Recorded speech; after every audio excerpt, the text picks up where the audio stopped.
Kali ini kita akan bahas sebagai lanjutan dari yang kemarin, menghitung luas bidang. Kalau yang minggu sebelumnya itu menghitung luas bidang datar, sekarang kita menghitung luas bidang permukaan. Yang maksud permukaan yaitu permukaan yang tidak datar. Jadi contohnya adalah bagaimana Anda menghitung kebutuhan bahan yang diperlukan untuk membuat kubah masjid. Bentuknya seperti itu, ya. Kan kubah masjid tidak ada yang kotak, ya. Kubah masjid ya berbentuk, ada yang setengah lingkaran, ada yang atasnya mengerucut dan sebagainya. Ada yang dibuat dari beton, tapi ada yang dibuat dari apa itu ya? Aluminium apa metal itu. Nah, Anda harus menghitung luasnya berapa. Ya, jadi atau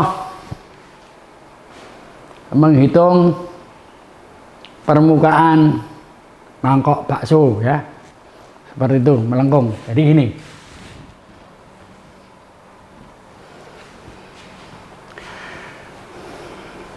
Kalau saya punya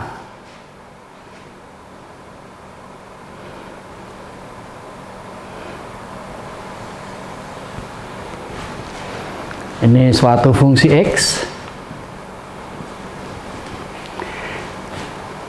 bentuknya seperti itu, kemudian saya putar menurut sumbu X. Ini bentuknya akan menjadi seperti apa? Kubah masjid, ya. Jadi kalau ini diputar, ini akan membentuk seperti kubah masjid, ya. Nah, kalau bentuknya hanya begini, ya. Ini kalau diputar jadi kayak mangkok. Nah, jadi intinya adalah suatu kurva yang diputar menurut sumbu X. Bukan sumbu X, salah satu sumbu. Boleh nanti diputar menurut sumbu Y, boleh. Ya. Jadi ini diputar menurut sumbu X. Itulah namanya dengan apa yang disebut dengan luas selimut, ya. Jadi luas selimut itu adalah luas yang di permukaan, ya, bukan isi. Nanti isi ada ada perhitungan lagi. Jadi sekali lagi bukan isinya, tapi adalah luas permukaannya, beda, ya. Jadi jadi kalau mangkok bakso itu yang dihitung mangkoknya, kalau isinya baksonya itu, ya. Jadi beda, ya. Nah, yang kita hitung adalah ini luasannya dulu. Jadi nanti luasannya akan berbentuk nanti kalau secara perspektif, ya,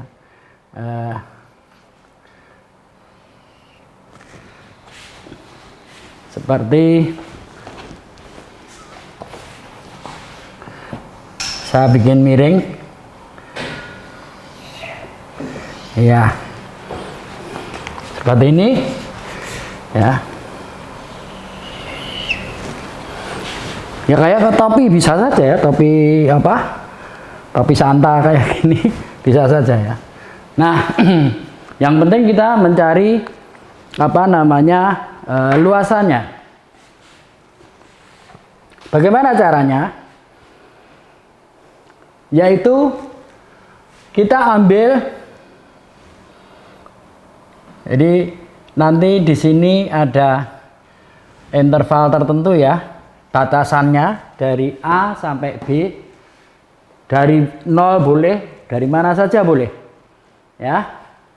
Tentu saja A dan B tidak boleh sama, kalau sama dengan 0 nanti jaraknya, ya. Jadi A dan B beda. Nah, kita ambil salah satu di titik I misalnya, ya. I. Nah, luasannya karena ini kecil, diambil kecil, sangat kecil, sebesar delta X, ya. Nah, kalau tadi diputar itu menjadi kubah, yang kalau saya ambil salah satu delta X, ini kalau diputar akan menjadi apa bentuknya, ya. Yang delta X tipis ini, satu kecil ini. Ini kalau akan diputar akan menjadi kayak gelang, ya. Itu. Jadi kayak gelang. Jadi ini delta X. Kemudian diputar. Ya. Nah, bentuknya kayak seperti gelang. Nah, bagaimana cara menghitungnya? Ya, jadi nanti ini akan menjadi suatu gelang, ya, satu gelang dengan luas AI, ya, dengan luas AI, maka luasannya itu adalah berbentuk seperti gelang, ya. Nah, bagaimana menghitungnya? Yaitu gampang, yaitu gelang karena ini lingkaran dikalikan tebalnya delta X, ya, seperti ini. Tebalnya delta X. Ini jari-jari pemutarnya adalah setinggi ini. Ini adalah fungsi X di titik I.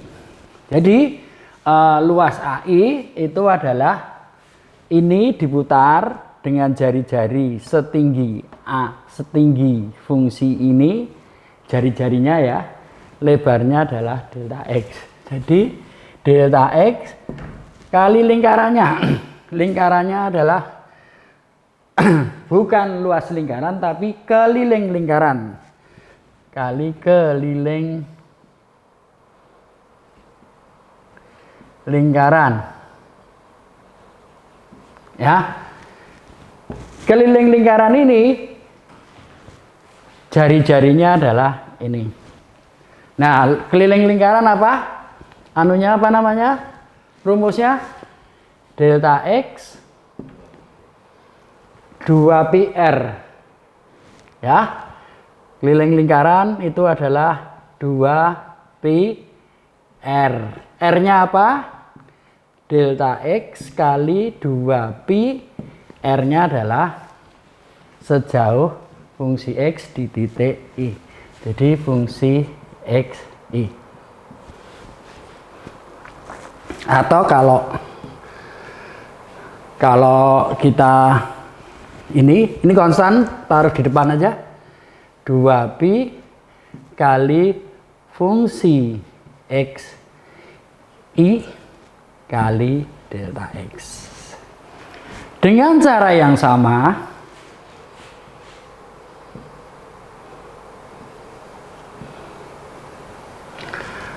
ini kita geser ke sini, ke titik paling kiri atau 1, maka A1 sama dengan 2pi fungsi X1 delta X.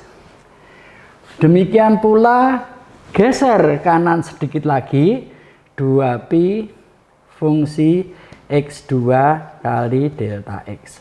Terus sampai ke titik N. Ya. 2pi fungsi Xn kali delta X. Nah, kalau begitu luasnya tinggal dijumlahkan saja. Jadi luasnya itu A sama dengan jumlah ini semua. Kalau dijumlahkan semua ini sama, sehingga kita bisa menulis ini adalah 2pi sigma dari 1 sampai N, ya, fungsi XI fungsi xi kali delta x ya. Jikalau delta x sangat kecil, tadi sudah dikatakan bahwa delta itu sangat kecil atau mendekati 0, maka sigma ini berubah menjadi integral. Jadi hasilnya A itu sigmanya menjadi integral, jadi 2 pi integral 1 itu yang paling kiri adalah A, N itu adalah yang paling kanan adalah B, fungsi X-nya jadi fungsi XI jadi fungsi I, delta X-nya jadi dx ya.